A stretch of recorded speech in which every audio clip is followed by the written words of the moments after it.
News agency Reuters के मुताबिक रूस ने अपने कब्जे वाले यूक्रेन के इलाकों में चुनाव करा दिए। बताया गया कि यूक्रेन के डोनेस्क, लुहांस्क, जापोरिजिया और केरसोन में चुनाव करवाए गए। हालांकि यूक्रेन के इन चारों इलाकों पर रूसी सेना का पूरी तरह से कब्जा नहीं है, लेकिन इसके बावजूद वहां लोगों से वोट डलवाए गए। डोनेस्क के मारियोपोल में चुनाव के दौरान का एक वीडियो भी सामने आया, जिसमें कुछ लोग वोट डालते नजर आए। बारी बारी से लोगों ने मतदान किया। यूक्रेन जंग शुरू होने के कुछ वक्त बाद रूस ने यूक्रेन के डोनेस्क, लुहांस्क, जापोरिजिया और खेरसोन के ज्यादातर हिस्सों पर कब्जे का दावा किया था। हालांकि पुतिन की फौज पूरी तरह इन चारों इलाकों पर कब्जा नहीं कर पाई। पश्चिमी मीडिया के मुताबिक जेलेंस्की की सेना ने रूस के कब्जे से कई हिस्सों को आजाद भी करवाया, लेकिन अब जब यहाँ चुनाव कराए जाने की बात सामने आई तो यूक्रेन के भी होश उड़ गए। उधर ब्लूमबर्ग की एक रिपोर्ट में दावा किया गया कि वैगनर ग्रुप के चीफ येवगेनी प्रिगोजिन की मौत के बाद पश्चिम एशिया और अफ्रीका में बैठे वैगनर ग्रुप पर पुतिन ने नजरें गड़ा दी। कुछ दिनों पहले ही वैगनर ग्रुप के मुखिया येवगेनी प्रिगोजिन की रूस में एक विमान दुर्घटना में मौत हुई थी, जिसके बाद ये कयास लगाए जा रहे थे कि उनके बाद शायद पुतिन ही वैगनर ग्रुप को कंट्रोल करेंगे।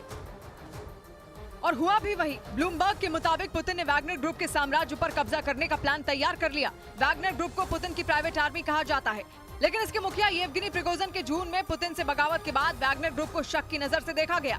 लेकिन बगावत के ठीक 2 महीने बाद अब जब प्रिगोजिन की मौत हो चुकी है तो दावा किया गया कि पुतिन इस ग्रुप पर पूरा नियंत्रण चाहते हैं।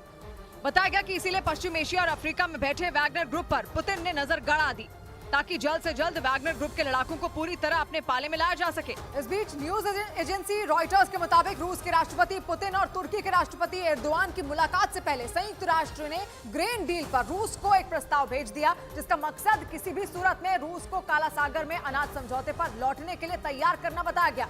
रूस इसी साल जुलाई में ग्रेन डील से पीछे हटा था और इसीलिए कई देशों की मुश्किलें बढ़ गई, क्योंकि रूस और यूक्रेन दोनों ही अनाज के प्रमुख निर्यातक हैं। लेकिन अब जब रूस काला सागर में अनाज समझौते से पीछे हट चुका है तो इसका असर यूक्रेन के अनाज निर्यात पर पड़ रहा है, जिसकी वजह से आने वाले दिनों में कई देशों में भुखमरी के हालात बनने की आशंका जताई गई। इसलिए संयुक्त राष्ट्र ने रूस को एक बार फिर अनाज समझौते पर लौटने के लिए प्रस्ताव भेज दिया। खबर के मुताबिक जल्द ही रूस के राष्ट्रपति पुतिन और तुर्की के राष्ट्रपति रेजिप ताइप एर्दोआन की मुलाकात होगी। पिछली बार तुर्की के प्रयास से ही रूस ग्रेन डील को तैयार हुआ था, इसलिए ये उम्मीद की गई कि शायद दोनों की मुलाकात के बाद रूस काला सागर में अनाज समझौते पर लौट आए। और उधर सीरिया में खस्ताहाल अर्थव्यवस्था से नाराज लोग वहां के अलग अलग शहरों में राष्ट्रपति बशर अल असद के खिलाफ सड़कों पर उतर गए, लेकिन सबसे तेज प्रदर्शन वहां के सुवेदा प्रांत में देखने को मिला, जहां प्रदर्शनकारियों ने सरकार के खिलाफ मोर्चा खोल दिया। वो हाथों में बैनर पोस्टर लेकर सड़कों पर उतर गए और बशर अल असद सरकार के खिलाफ जोरदार नारेबाजी की।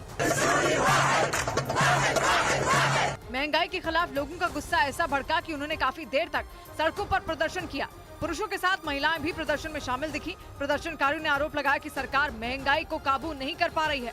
सीरिया में सरकार ने 2 हफ्ते पहले ईंधन की कीमतों में दी जाने वाली सब्सिडी में एक कटौती कर दी, जिसके बाद वहां लोगों का गुस्सा सरकार के खिलाफ फूट पड़ा और वो सड़कों पर उतर गए। 2 हफ्ते पहले शुरू हुआ प्रदर्शन अब और तेज हो गया। प्रदर्शनकारियों ने राष्ट्रपति को सत्ता से हटाने के लिए पूरी ताकत झोंक दी। इस बीच पश्चिमी मीडिया के मुताबिक यूरोपियन यूनियन ने इस साल के अंत तक यूक्रेन के 40,000 सैनिकों को ट्रेनिंग देने की घोषणा कर दी। 27 देशों का संगठन ईयू यानी यूरोपियन यूनियन जंग की शुरुआत से ही रूस के खिलाफ यूक्रेन की मदद करता आया है, जिसमें यूक्रेन के सैनिकों को यूरोपियन यूनियन की तरफ से जंग की ट्रेनिंग भी दी जाती है। यूरोपियन यूनियन ने पिछले साल नवंबर महीने में यूक्रेन के 15,000 सैनिकों को ट्रेनिंग देने के साथ ही इस मिशन की शुरुआत की थी। 3 महीने बाद उस लक्ष्य को बढ़ाकर 30,000 कर दिया गया। लेकिन यूरोपियन यूनियन के foreign policy chief Joseph Boral के मुताबिक अब इस साल के अंत तक यूक्रेन के 40,000 सैनिकों को जंग के लिए तैयार किया जाएगा। दावा किया गया कि यूरोपियन यूनियन अपने इस मिशन के तहत यूक्रेन के करीब 25,000 सैनिकों को ट्रेनिंग दे चुका है, जो जंग में रूस की फौज पर कहर बनकर टूट रहे हैं।